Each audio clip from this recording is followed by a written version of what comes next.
Thomas Lockwood is a professional engineer who also races airplanes in his spare time. I'm really excited to have him on because today we're going to be talking about how you would practically build a superhero suit that could fly. I figured it would be good to get a professional engineer on, and what better person than someone who even in their spare time makes things fly. First, I guess I'll start with Batman himself, since that's pretty well defined. Everyone knows what that is. All the Nolan movies. They do the little bit where he's getting all his gadgets, painting them black and everything, and they spend all of like 30 seconds of him making the wings. That's cool. But there's three basic things that would require for that to work. And we all have these terms that we use in daily life, but for engineering, there's an actual technical meaning to them. So there's stiffness, and then there's stress, and then there's strength. So stiffness is based on geometry, right? You see I-beams in bridges and structures all over the place, and an I-beam is inherently stiff based on its shape. And basically is, if you're gonna bend something about an edge, the taller the thing is, then the stiffer it will be, right? This is why a piece of paper is easy to flex, but a steel I-beam is not. And that has nothing to do with the material itself. You could make a paper I-beam be equally as stiff as a steel I-beam. The reason why the paper I-beam is different from a steel I-beam is strength. The reason why something breaks is because of stress. So stress is when you bend something, and that's what the material feels. And this is why you could take a rod, that's 1 inch in diameter, and you pull on it, and let's say it's clay or something, and you break it, right? You just pull it apart. And then you take the same exact clay, but now it's 2 inches in diameter, and you pull on it with the same force, and because it's just clay, it'll probably still break, but it won't break as easily. And that's because the amount of area, the pounds per square inch of area, this start going from this to this, because you're spreading the force over more area, it's not going to break as easily. So same thing ends up happening. It's like you're calculating it the same way as you would calculate like pressure. Yes. Which is, I think, force divided by area, right? Yep. Okay. So stress is measured in PSI. And strength, which is now when you start talking about different material types, strength is how much PSI that material can take before it breaks. So the distinctions would be stiffness, which is based on the geometry or the shape of the thing. And then you have stress, which is how much force or pressure the thing is taking. And strength, which is how much that specific material for that particular shape can take. So you take all those things together, and that's how you decide whether or not something works or not. And that's why some people make something out of aluminum, or they'll have to make it out of steel. And then obviously when you throw in practical budgets, you want to use the cheapest material possible. So everyone's like, oh yeah, steel will definitely work. But aluminum's cheaper, so we use the aluminum instead. Or if it's an aircraft, weight becomes an issue. So steel will definitely work, but steel is really heavy. So those are the practical applications that would go into something like this. So are most airplanes not made of, and this is obviously showing my great ignorance, most airplanes are not made of steel? They're made of aluminum? Most of them are aluminum. Oh, wow. I didn't know that. So What's the difference between, and this is a very dumb question, but is the difference between, my aluminum paper that I have at home and the airplane just how thickly it's packed? Or, because you mentioned, because I want to go back a little bit to what you had said about being able to have the same stiffness between a paper I-beam and a steel I-beam, about it being that's not about the strength of the material, that's about the I think shape. Yeah. So let's think about like a 1 inch by 1 inch, or 2 by 4. We'll think of a standard old 2 by 4. So you've got a 2 by 4 that's made out of paper, and a 2 by 4 that's made out of steel. They have the same stiffness. They have the same shape. And then if you were to put a 1 pound weight on the end of the 2 by 4, they would experience the same stress because it's the same shape, the same pounds per square inch. But if the paper one breaks and the steel one does not, that would mean that the paper has a weaker strength than the steel does. So that's the hierarchy of all these different things that are all working together. So when you're talking about like an airplane, you know, like I said, the aluminum in my house versus the aluminum in an airplane, is it because it's a different alloy and has different material, you know, like material science properties, or is it because of the way that it is shaped and packed and so forth? I would say yes to both. To both. There's all kinds of heat treats and metallurgy and all that stuff that goes into it. How you make it is different. There's forging versus starting with a giant block and cutting it away, and then you've got 3D printing in the mix too. So how you get to the final shape affects things, and then the specific, let's call it recipe within the metal itself, also affects things too. Because it's normally not pure aluminum. Pure aluminum is actually very expensive and hard to find, and it's soft. Kind of the same way that, you know, is what I have in my cabinet gold, but it's not pure gold. Okay, is what I have in my cabinet pure aluminum? Probably not. Probably not. Okay.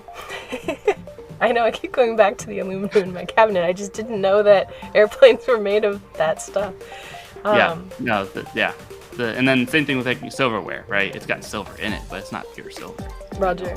You can change the, you know, if you look at a breakdown, it would have a percentage of all these different elements in it, of different types of metals that affect certain things. They'll make it stronger or harder or stiffer or softer, et cetera, et cetera. So when you're trying to apply, so when you're trying to look at actually constructing like a flying suit or something, you know, to use the power of flight to your advantage as, you know, for, you know, real life superhero applications, thinking about things like in real life search and rescue. I know we're going to talk about drones at some point, and search and rescue drones are actually already being used within wilderness medicine applications. I know that based on my wilderness medicine background. But you know, and those are obviously metal. If you're thinking about trying to build a human being, you know, something that can help a human being fly, are you, for your supports, then, are you always going to, you know, be looking into some kind of metal support, or are there ceramic applications? I know there are some high strength ceramic alloys that are used industrially for various applications. Are any of them ever used in flight? Or is it, you know, are they too brittle? Because when I think like comparing to like a bird, right, the bone anatomy of a bird, to me seems more similar structurally to something like a you know, or a bat, right, to something of a ceramic build. How do we think about these different materials that are used in, you know, building supports for humans, and why am I also wrong? I know I'm saying a bunch of things that are nonsense too. The ceramics are used in aerospace, typically for bearings, surfaces that encounter a lot of friction or sliding.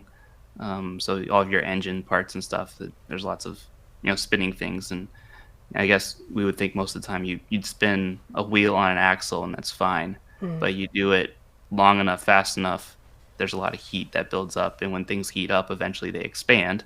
And then when they expand, they seize. And when things seize, parts start flying off. Or just break. So there's definitely use in that.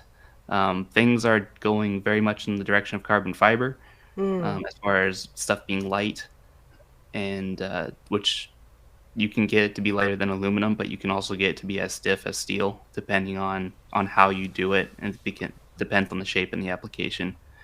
As far as bone structure for birds, that is starting to come up with the use of 3D printing. The issue with the bone structure is you have to make it, right? That becomes a practical problem. Is, you know, I could model that in a computer, no problem. And they have algorithms and AI at all these larger companies where they figure out through some type of analysis that I only need material in these areas. You can see this in modern archery equipment. You know, your giant compound bows and recurve bows, they look like a bunch of webbed like muscle almost. And so there's a highly tuned, high performance application that and it's small enough that they're able to go through and make that. It's starting to get there with automotive stuff. You look at high performance cars like Lamborghini and Porsche. Porsche has a 3D printed piston that they tested, and so they did some optimization, and there are certain parts of the piston that look organic in that sense. And you're talking about like when you're extruding out like a bone matrix. A bone matrix is hollow in many places. That's to kind of translate. That's what you're talking about. Is that you're talking about like things literally don't have space in certain areas because it's about the lattice and the structure, not so much about even. Yeah, it's about where, like you said, like having spaces in certain places, and that's why they look that way. That's what you mean, right? When you're talking about like kind of the challenges of engineering something similar to that, because how do we print out and create that thing? Right. So before 3D printing, in order to make something, you had to start with a block, right? A solid block of metal or material, and then you carve away at it. And that's all. Like CNC machines is computer numerical controlled. It's just a computer with a chisel, right? Is the fancy way of putting it. And the drill bit or the chisel might be this big, or it might be really small even, right? You can get it down to a 32nd or 16th of an inch, which is tiny. But driving that is this giant head of the machine, and it's big. It's got motors on it and servos, and it's got the instrumentation to make sure that it goes to the right spot. And so if I want to hollow out, let's just say I want to make a hollow sphere, I have to somehow get inside the sphere. Yeah. And the easiest practical way would be I actually make the sphere in two halves. I hollow out each side, and then I find a way to glue or screw or tie it together. Weld them back together, yeah. And in some cases, depending on what your freaky application would be, that's not possible. 3D printing, you could print a perfectly hollow sphere and be done with it. Now, the issue with 3D printing is the materials aren't as strong. That gets back to the strength thing. So we can get the stiffness and they'll go under the same strength, but due to the nature of 3D printing, where you take one layer and you put another on top of it, another on top of it, in between the layers is where you're most likely for the material to break. And in the 3D printing world, it's aluminum and steel, it's kind of uniform in all directions. So if I pulled on it this way, it'll do something. If I pull it this way, it'll react the same way. 3D printing doesn't do that. So now you have to think about, do I want to print the object this way or this way based on how it's going to be used? Oh, isn't there a word for that? It's like it's not an isometric crystal lattice or something like that? There is quasi-isotropic. Oh, there we go. Okay. Yeah, isotropic, not isometric. Yes. Yep.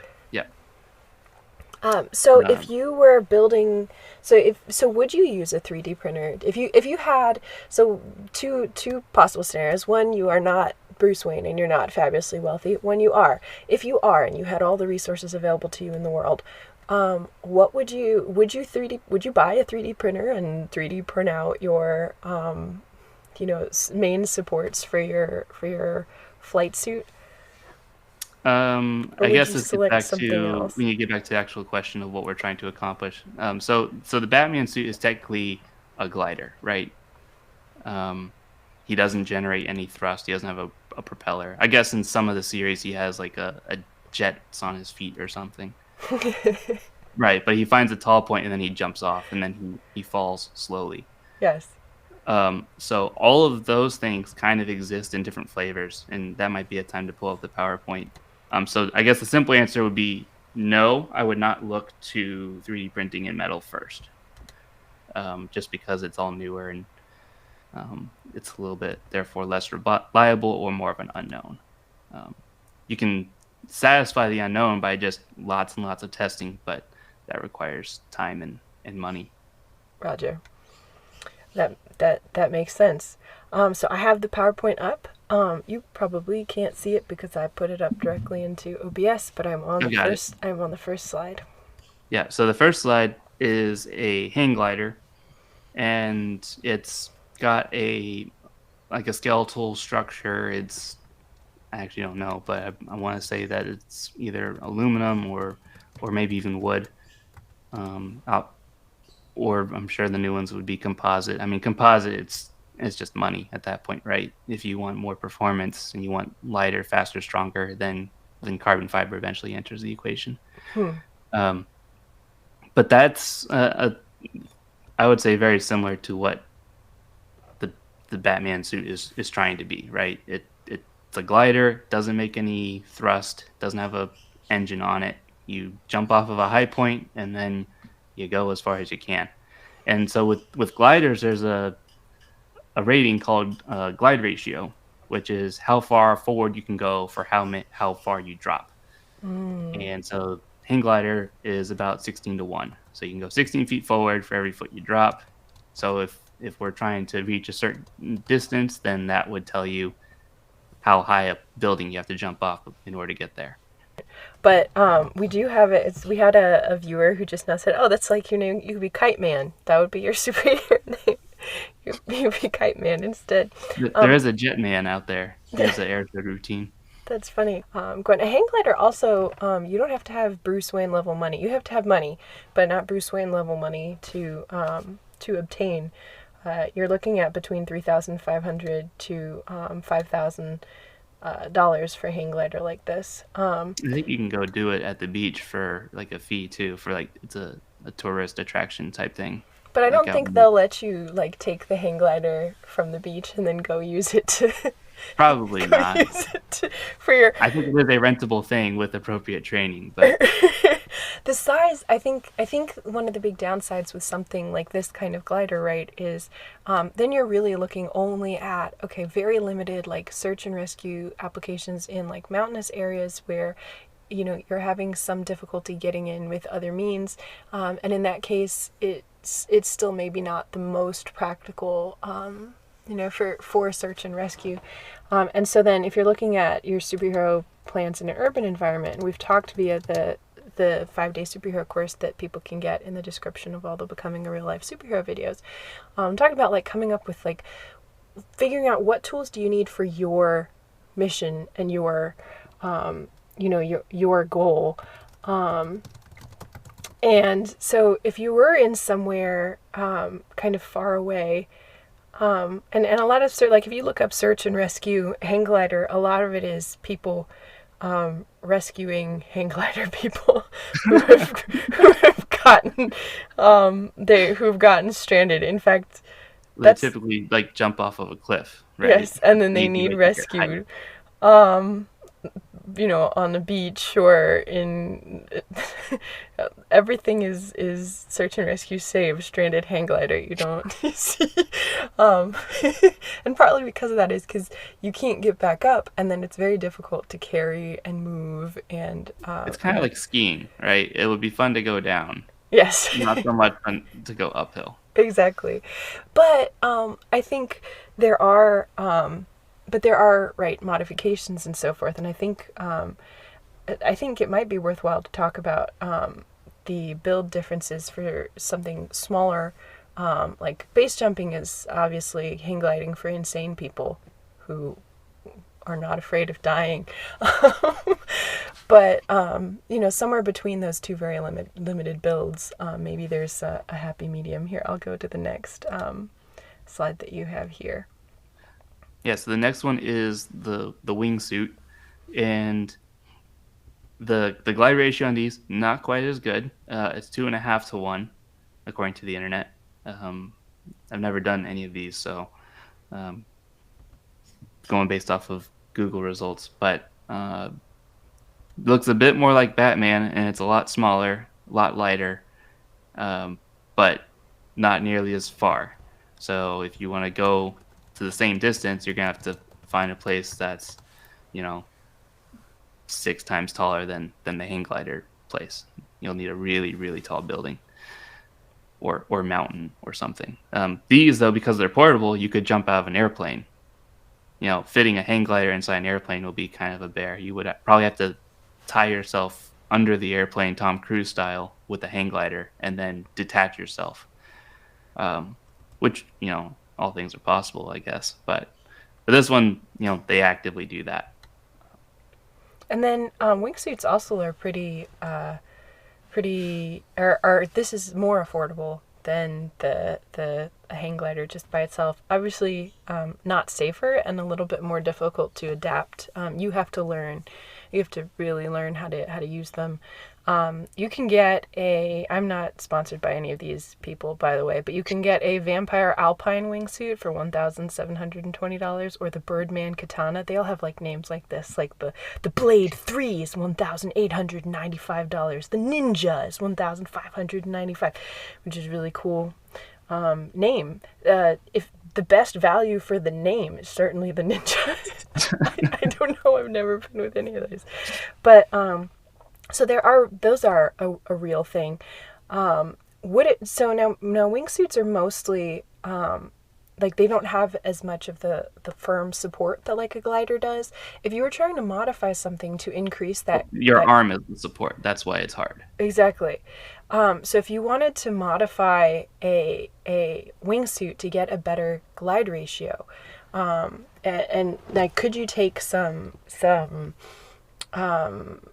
take a page out of the book of hang glider development, and rather than just having, your arm as the support, could you have a longer, because part of the reason the glide ratio isn't very big is your arms. It's limited by the length of your arms, how much material you can get up in there.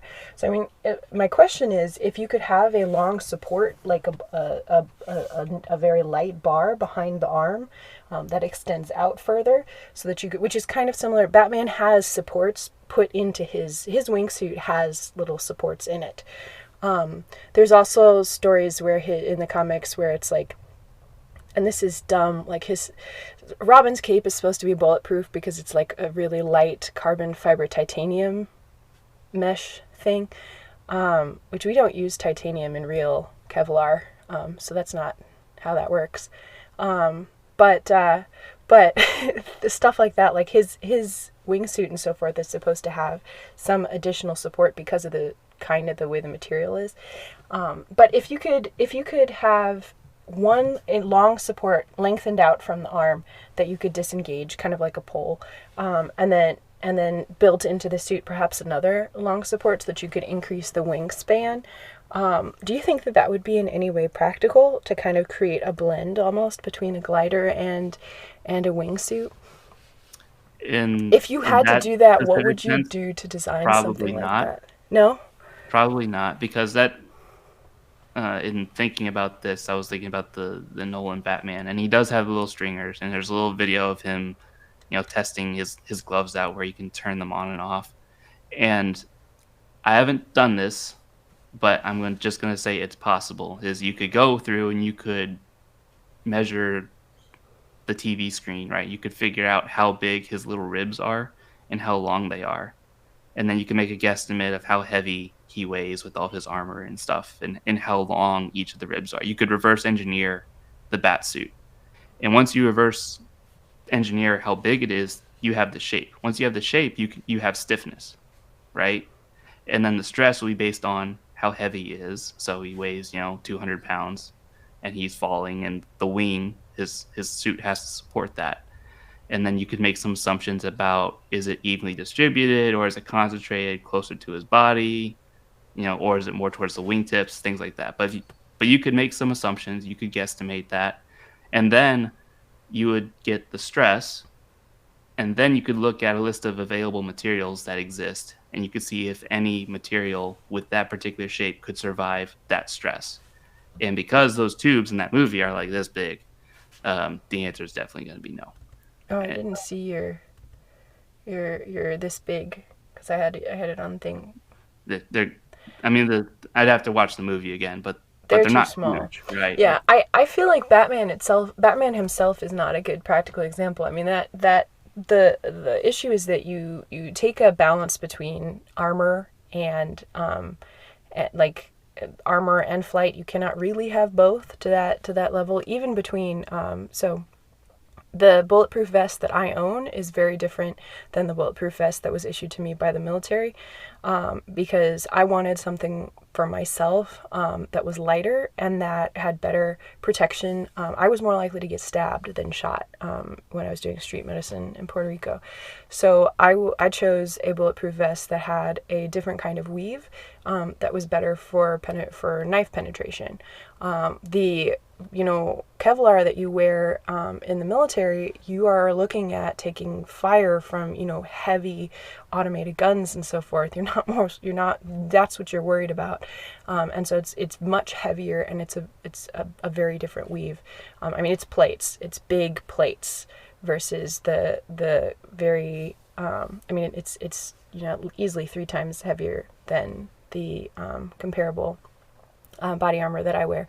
And Batman's body armor, as it's designed, is much more similar to like what you would have to carry in the military applications, which also there's no way he would look that small with that much, based on the kind of hits that he takes and the, magical, so forth. And then of course you even get into when he's, getting into robotic suits and fighting Superman and all that other kind of stuff. I think Batman himself is not, I think it's a good jumping point off for like when we talk about like getting our imaginations flowing for design. But when we're talking about like the real life applications, my thought process is more, how can we take the kind of basically the 2 real life alternatives that we have already discussed and figure out how to map them best to the human body, so that you can get a better wingspan. One big thing with birds, like if you had a human being who could fly like a bird, he would have to have chest muscles that are like out to here, right? Because of how, and then his wingspan, he wouldn't be able to enter rooms because they would have to be so large, right? So one of the big limitations that we have with the human body is that we need a much bigger wingspan. You just weigh a lot is the simple thing. Exactly. Gravity is hard to beat, and I think everyone, we get on airplanes and take it for granted that they're going to go take off and land. And gravity is hard to beat. All the space stuff also that's happening, it's that's a lot of fire coming out the bottom of that thing, and gravity is persistent, right? And you really don't even ever beat gravity, right? You just kind of beat it temporarily. And there's a joke between airplane and helicopter pilots that airplanes fly but helicopters beat the air into submission. And it's hard is the simple answer. Oh, I love that so much. So if you're that brings up even more possible building questions. But so if your goal is to increase wingspan using materials similar to how we've done with the wingsuit, but like basically turn a wingsuit into a little bit more of a glider, how would you go about, what materials would you go about into increasing that wingspan? I was thinking, like if you have a very thin, very light, like carbon fiber pole that goes, far out beyond the arm, and then you can naturally really easily increase the wingspan, similar to how, bats in real life actually do. What other ways would you increase human wingspan to make to improve the glide ratio of a flight suit? So are we trying to make it look like Batman, or are we just trying to go farther? We're trying to go farther. We don't really care. So we're just trying to go We've farther. Forgotten about Batman at this point. What we care about is if I would like to have improved, really, for just distance, we can talk about maneuverability. Maneuverability obviously is superior in a wingsuit to a hang glider, right? That's kind of the issue with the hang glider when we're talking about search and rescue applications or urban rescue applications. Yeah. So if we're trying to fix the problems with the wingsuit, which is really glide distance, because in urban settings, like unless you can jump off, the Empire State Building and go down the street, like a long street, you have the some next issues. Slide is actually perfect then. I will move to the next slide. Didn't plan it out this way. But the third slide is a tactical parachute, and I'll get into a little bit into the details. But if you zoom in on these things, either on that picture or just Google it, you'll see there's these little pockets in the front, and they're open. They're open on the front, but they're closed on the back. And so when you jump out and you open and you deploy this thing, air comes into the pockets and fills it up and inflates it. And when it inflates it, the parachute gets a wing airfoil shape to it, so that the parachute itself is acting like a very lightweight wing. And in terms of all the stuff we talked about, carbon fiber and stiffness and all that other stuff, the air that's rushing into these pockets, these cubbies, is what's providing the strength.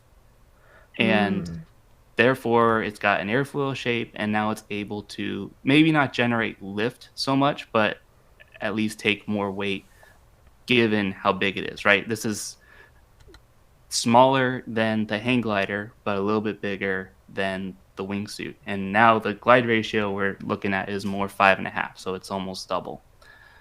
That's pretty neat. So now it's lightweight.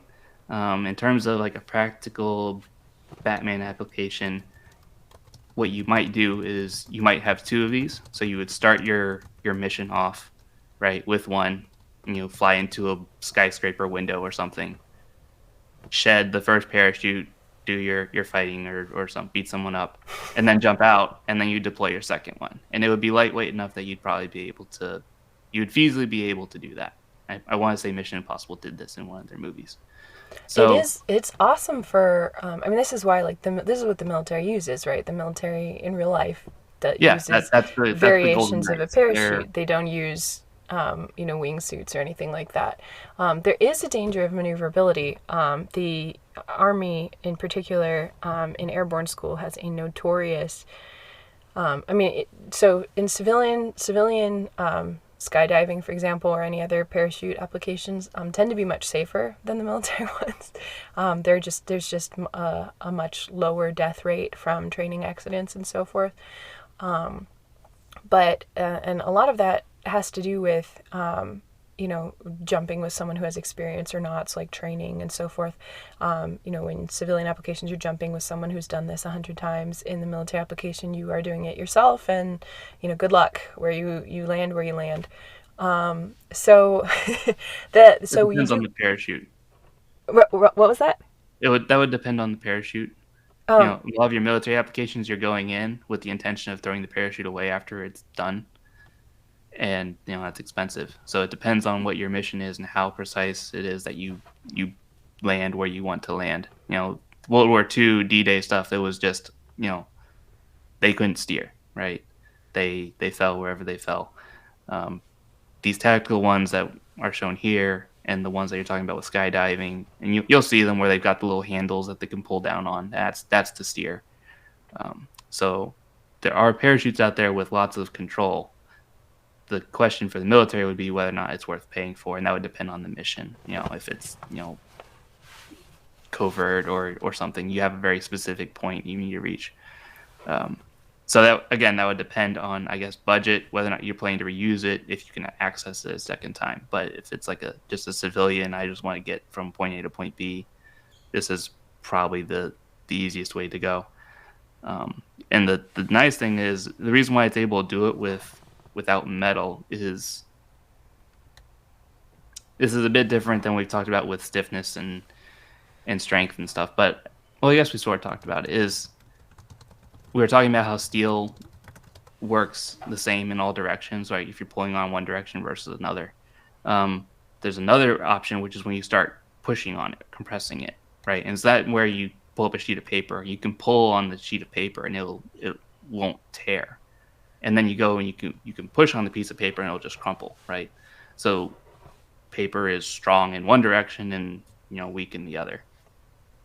And so what these parachutes are doing, and the wingsuit was doing this too, is they're using the material, the fabric, in a direction that it's strong. And that's why it's important that the air be rushing into the front the whole time, because it's creating the balloon effect. It's pressurizing the inside, which is then allowing it to take the weight. And then the person is underneath this whole thing, so that in terms of center of gravity, center of mass, it's actually self-stabilizing. All the tail stuff in the airplane is for the sake of control. And that's because the center of gravity is either above the engine or above the wing or in line with it. Once you bring the weight to the bottom, that's a inherently self-stabilizing thing. I had a professor at UVA where we met, and he would lecture us on dead bugging things. Um, and we were all confused on the first day of class. And he said, "Well, you realize bugs when they die and they go belly up, right?" And you go, "No." It's like, that's because that's their zero or lowest energy state. So when they die, they don't have the energy to keep themselves upright anymore, and so they flip over. And so all of you college students with your current work ethics and test scores and homework scores are clearly dead bugging it because you don't take the time to understand the material. You just want to pass the test and move on and forget Oh boy. everything. So then he told us not to dead bug it for the whole semester. But that point being, the parachute would be the dead bug way of doing it, because by putting the weight so far below the wing itself, you've taken care of most of your stability control problems. Now you just have to have enough to slow your weight. So then what do you do with a parachute when you're looking at, cost, right? Because a parachute definitely takes time to repack. You have to have somebody repack it correctly for you. There's or you have to really know what you're doing. There's a significant margin of error there for danger. And then prices go between, $1,400. You can go up to like $3,000, which is a comparable price for like, your wingsuit, for example. Except that being able to, depending on the whether or not you have local support for what you're doing, it can be difficult making sure that you have your thing with you and you can pack it out. You're not going to be able to necessarily. It very much depends on your particular application, right? There's a reason that parachutes are a thing that are actually used, in the military. But on the other hand, the individual is not the military. The individual is, has to foot their own bill and has to be able to figure out how to use this. How would you adapt some of those principles, especially the principle, because you talked about two really main principles for the parachute. One, it works because you've changed the center of gravity, and two, you've altered the airflow because of the way you have those basically openings up front. I've heard about non-fuel jets that do a similar thing where they have an air intake in the front. I can't remember what they were called, but they're some of our fastest Scramjet? Yes. Ramjet? Yes, a scramjet. It's a similar principle, except that that's intentionally, sucking oxygen, aggressively. But if you had to try to work that same principle, that's in the top of the parachute or in the kind of the wing modules of a scramjet, if you had to try to adapt that to something that a person could very easily fold up and carry while they're rushing around, how would you adapt that to something smaller?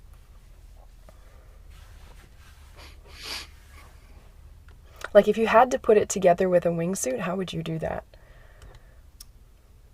There is a group, I don't remember their name, they're one of these stunt people. I think it might be Red Bull, honestly, but they have little they make remote control jets, right, for flying around. And so they've taken some of these and they've strapped them to specially designed boots that the guy wears.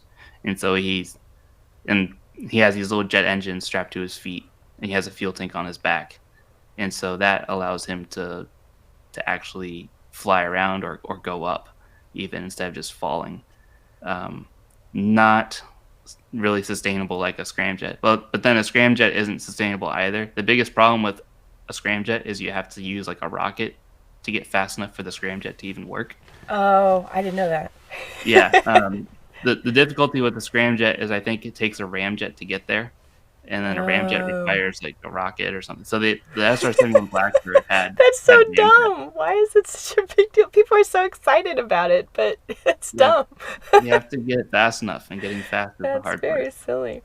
One of our viewers said to enforce the point about the risk of military skydiving near her parents' home near the Atlantic coast in the middle of the countryside, a Belgian military airplane crashed during an exercise, and the pilot jumped, but the parachute got entangled in some electricity lines, and it was a really complicated rescue for the firemen. You don't really want to be someone in need of rescue if you're trying to go out and help people either, which is the issue with flying in general, which kind of goes back to what you had talked about, like what is the goal? Is the goal to get a place, or is the goal to have a thing come to you? What is the point of flying besides it looks cool if you can get there some other way. And they said the guy was stuck up there for a few hours because power had to be cut before he could be taken down. It ends happy. In the meantime, he called his girlfriend and proposed to her. Being in a plane about to crash made him realize life was short. So he's hanging there, and that was his choice. So if we're talking about, let's go to the next slide and talk a little bit about jetpacks. A jetpack, since you kind of started to seg into that a little bit naturally. And I know, you hear about things like existing but not really being actually readily available to normal human beings. Tell us about this. Tell us about the feasibility of these options. This is Gravity Industries, I think, is the company, and all I know to say about them is they're legit. There's lots of jetpack concepts that have been tried up until now, but they have a very solid concept, and it seems to be intuitive. They're beginning making posts on social media and YouTube and stuff of they'll get some celebrity to their facility, and they have a little training setup now where they'll like tether them to a zip line above them so that they can't hurt themselves too badly. But they'll let them fly around, so you can fly up and down along the zip line. And these people do it with, we're talking, hours of training. When it can go 32 miles an hour or something like that, right? Like 12,000 feet high. I mean, it can go pretty high, but that's, you have unlimited Batman money, right? That's, over 400. And fuel would become an issue too, right? That and that's the thing with all of these gliders, the wingsuit, the hang glider, the parachute, you would be limited by how high you start, or if you could encounter some type of favorable wind that would lift you up. Now, once you add a motor, now you're limited by fuel. So, one of probably the merging of these two would be, it's called a powered parachute, which I didn't send to you.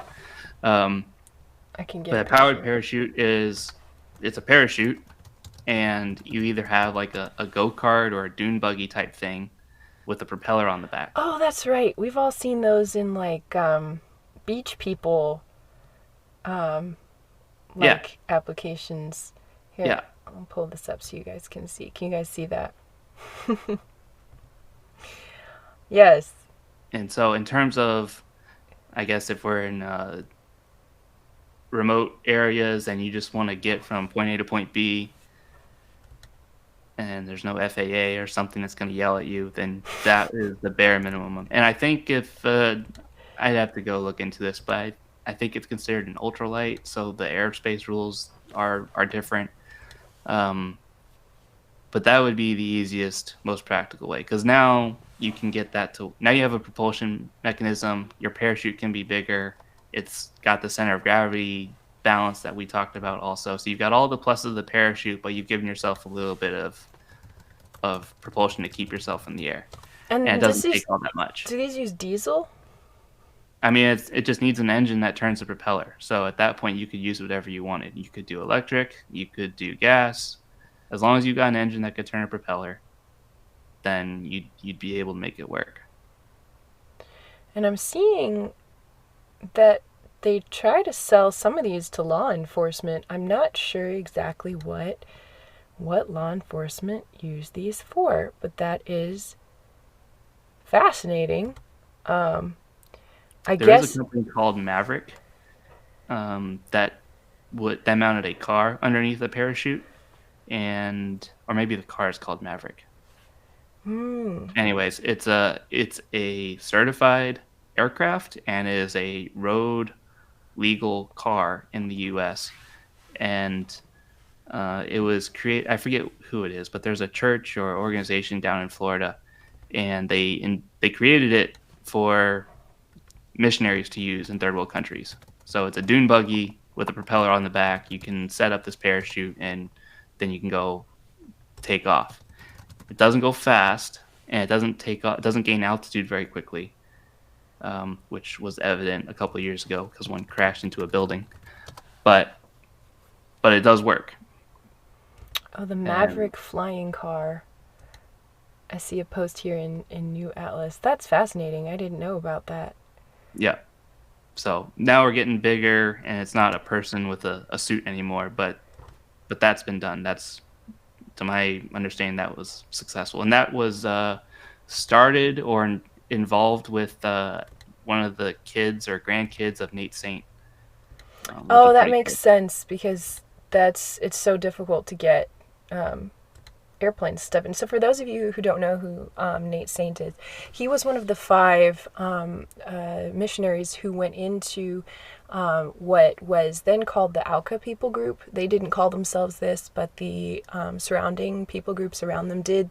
They was known to be a particularly violent people group that didn't have a lifespan beyond about 25, because it was so historically common just within this people group to you'd usually be killed before that time.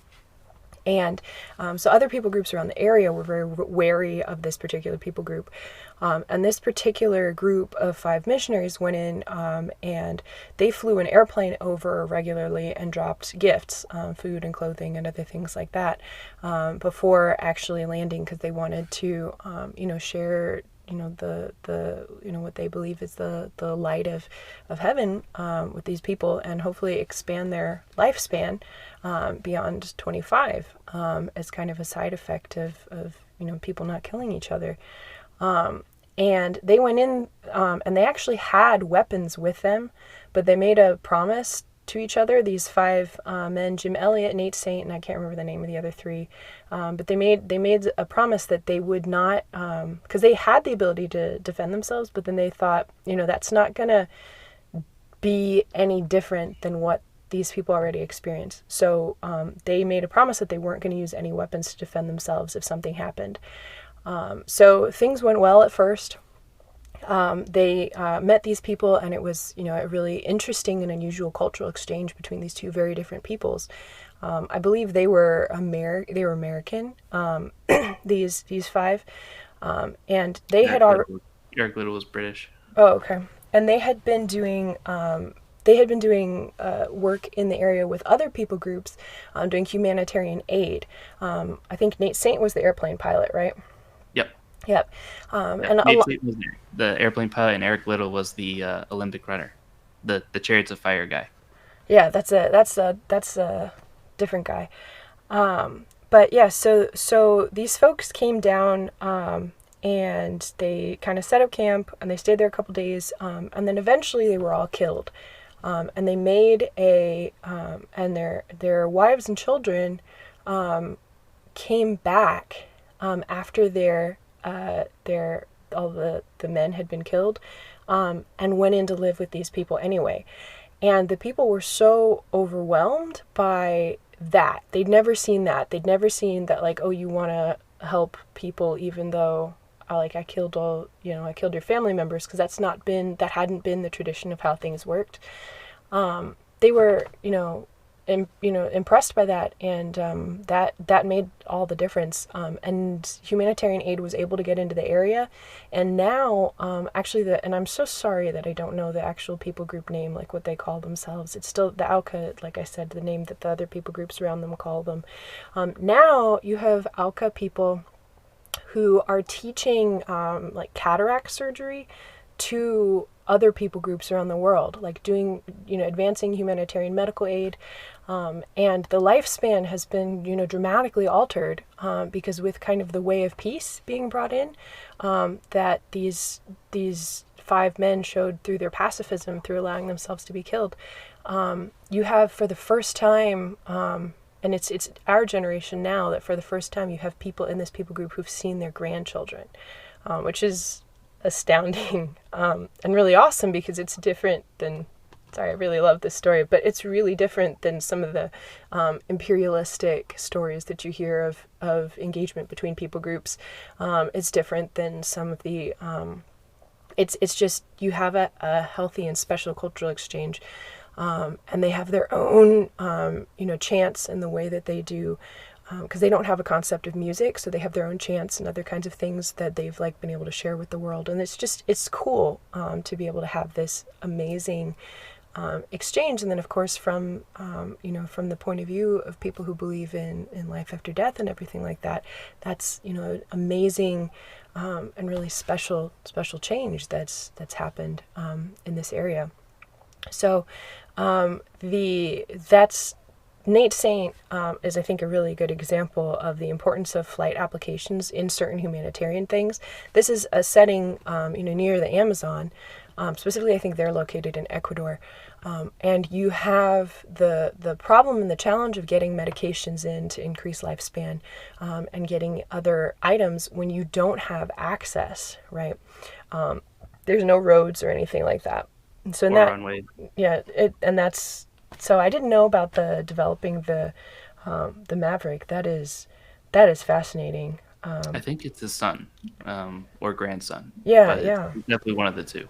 Well, because he died very young, so he didn't have time to do those kind of things. He was basically getting stabbed to death.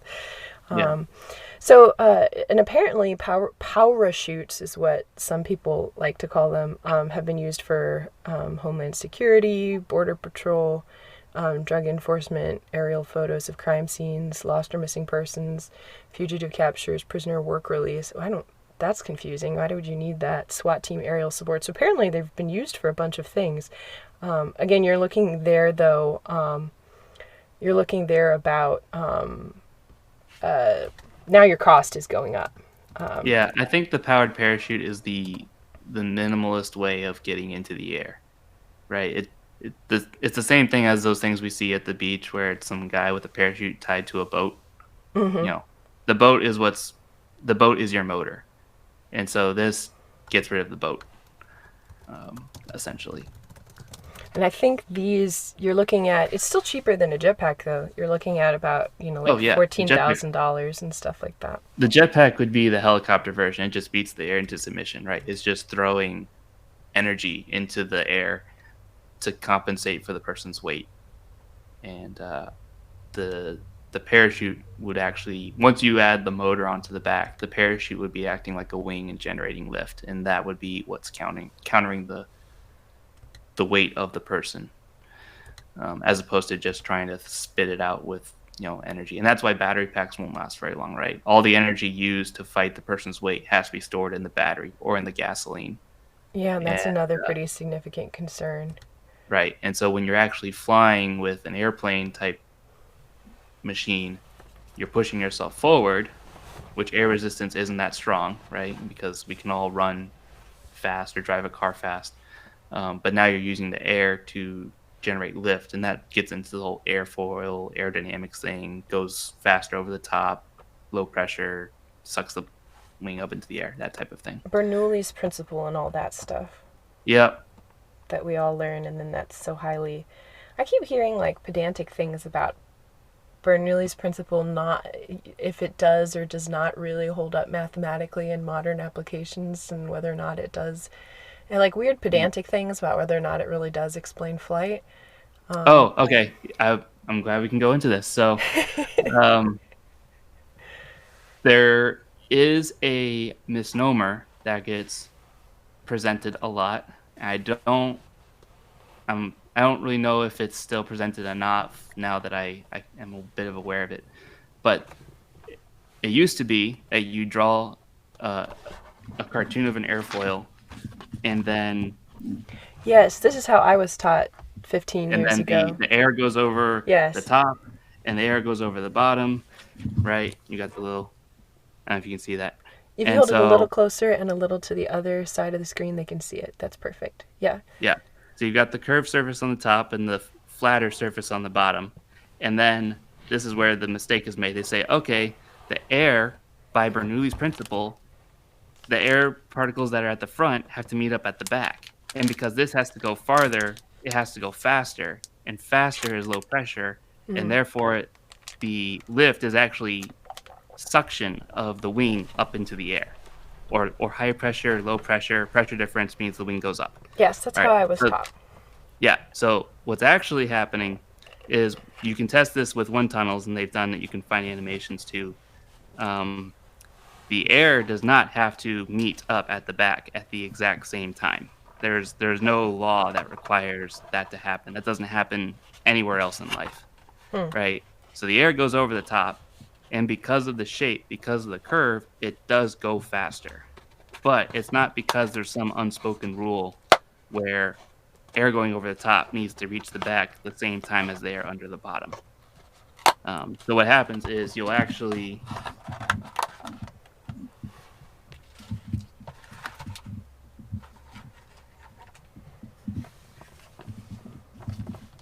so do 1, 2, 3, do 0. So you'll have the 0 point where everything starts. They're at the same line, and then at point 1, you can see the upper particle has moved a little bit further. Point 2, it's moved further still, and point 3, it falls off the wing before the bottom one does. So it is moving faster, and therefore faster air has less pressure than the air underneath, which is higher pressure. The pressure difference is part of what creates lift. But there's not this like secret rule where they have to line up at the same time. The other thing that happened, and this is... So it is still via suction in the air. The debate is about what's driving it. Yeah, what's really happening also is you can generate lift. You can feel it, right? You stick your hand out the window of your car while you're driving, and your hand isn't shaped like an airfoil, right? It's just, we'll call it flat. And if you stick your hand out like this, you feel the lift, right? Mm-hmm. There's no airfoil, there's no Bernoulli, nothing, right? That's just Newton's laws, right? Air is hitting you, and it's pushing your hand up, and your hand is pushing the air down. Okay. And that's equal opposite reactions. So that's happening too. And so people like to joke, well, how can an airplane fly upside down? That only comes about by a misunderstanding of the Bernoulli principle. Because the air on the top is... Because they make this assumption that, oh, the air over the top has to lead up with the air on the bottom, and that makes it go up. Well, right? How can an airplane fly upside down? Wait, hold on. So if you flip that same picture upside down, how is the pressure differential generated? All right, we'll make it really easy. All right.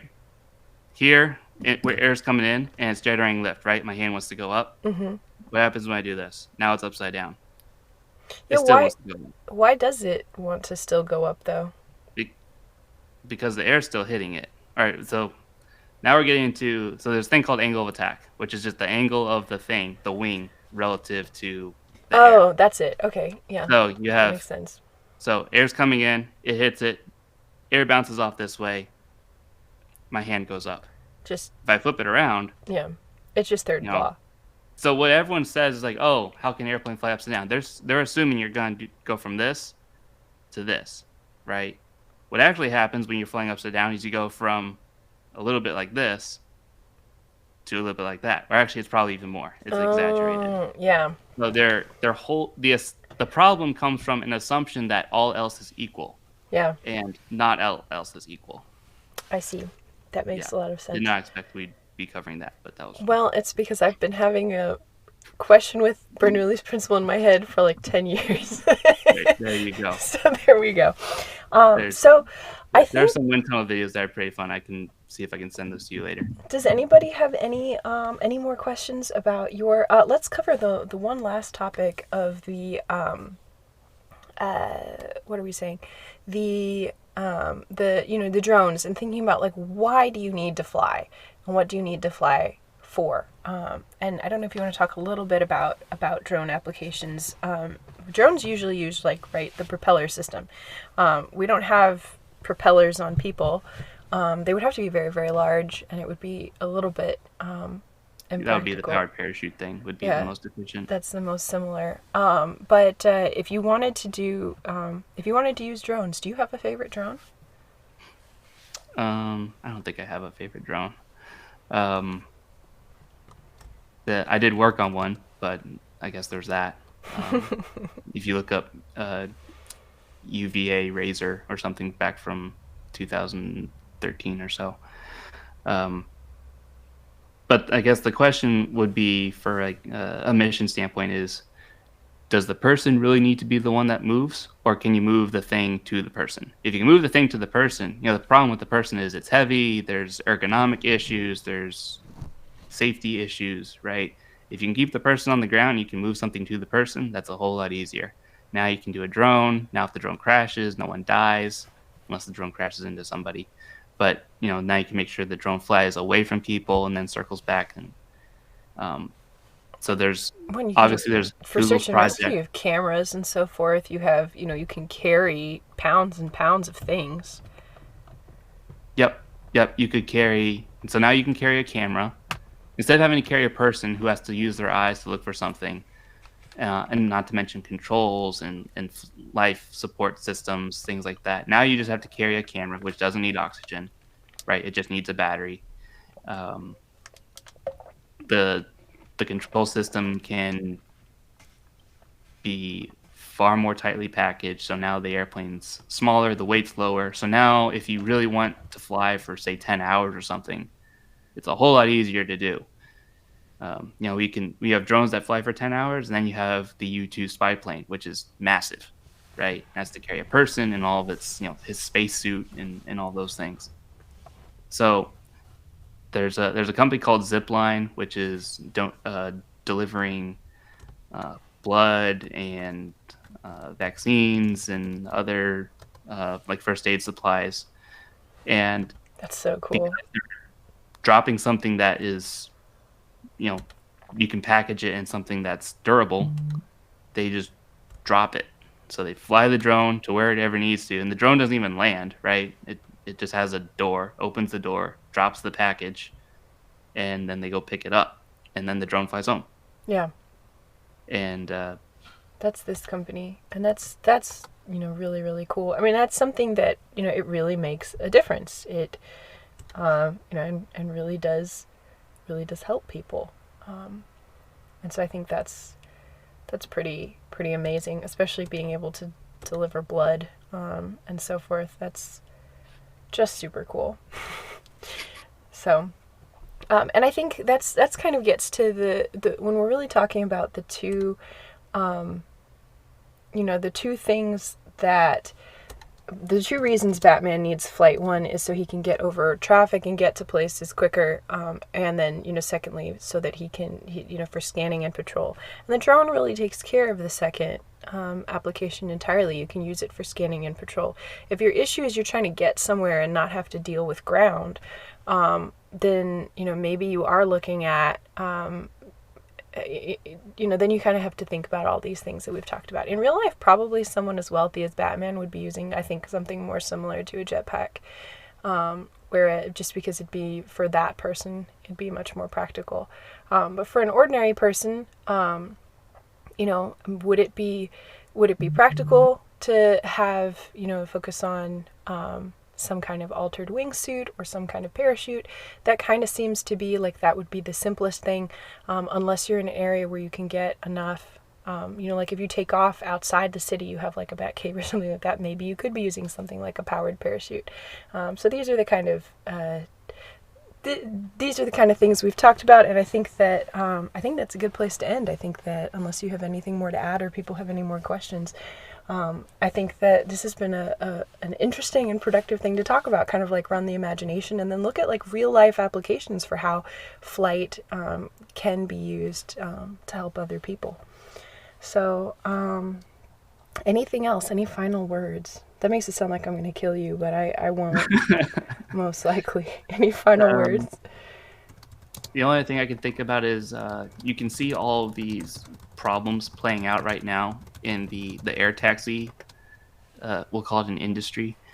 Doesn't really exist yet, but there's probably 100 companies out there trying to make the air taxi, where it's for congested cities. So you pull up to a parking lot and you get an Uber and you get into this thing. It takes off like a drone, and then it flies you a couple blocks away, and then it lands and drops you off, and you can skip off. It's a helicopter, but it's a small helicopter, and that has the same issues that we're talking about, where it can generate its own power, but now it's limited either by battery or gas or noise or range. Or FAA regulations. FAA regulations. That's a big thing. They don't want these things crashing into skyscrapers. So I have a relative who's a NASA logistics engineer, and who basically says the reason we're not going to get a flying car is really because we can't, because of how regulatory things work with the FAA.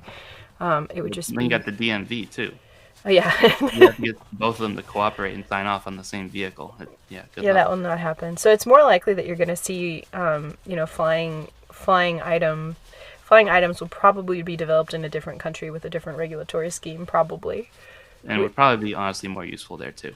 Yeah, that's true because we have such a well-integrated highway system.